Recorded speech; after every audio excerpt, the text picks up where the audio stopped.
Lian o nakikipagbalikan ka kay Nicole? From Lian to Rian, ano? Oo. Galing kay Lian Wala to po, Rian. Nay.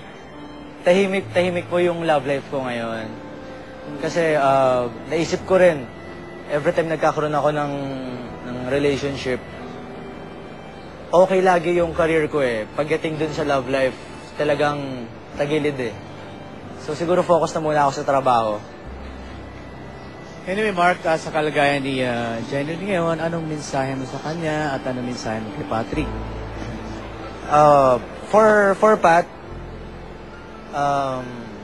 okay yan na pinanagutan mo si Jen. Ikaw yung bahala or yung mag-aalaga kay Jen at sa magiging anak nyo. Ayan. At tapos, for Jen, ayan, good health for you and for the baby. Tapos, magpahinga ka, alagaan mo yung sarili mo para sa bata, and every time na kailangan nyo ng tulong, hindi lang ako nandito, kundi yung mga kaibigan mo from Starstruck. Nakausap na ba kayo ni Jenny? Rainier. Ako, nakausap ko na po siya. Nakausap mo siya? Apo, Nay. Bakit, paano, hindi ba nagsiselo si Patrick pag kinakausap mo si Jenny Lynn?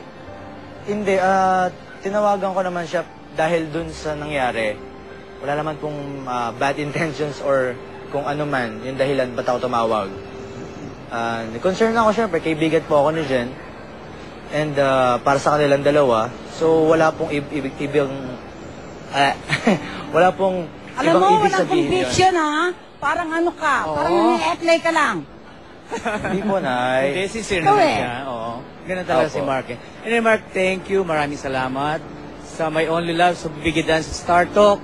At thank you, Mark, sa pagsasalita mo. O sige, promote mo na yung My Only Love. Imbitahin mo sila na abangan ang My Only Love. My Only Love po, Monday to Friday po, after po ng Pasantong Daigdig. Tapos, thank you po sa Bizarre, Forever Flawless, Dr. Vicky Bello, American Boulevard, Greyhound's Underwear, Mosimo Eyewear. Tapos, Pinumot mo na mamaya lahat. po, pumunta po kayo sa Club Serve. Ayan po, meron po kayo event doon mamaya. And hi po sa lahat ng staff and directors ng My Only Love. Na yung regalo mo, Kailan? papadala ko na lang. Ako si Lian nga eh. Out of Pinake stock. ko, dalawa lang regalo, no? Meron na Happy eh. birthday kay Sharon Cuneta, kay Vicky Alicia Satay, kay Arman Cuba. Balik ang Star Talk.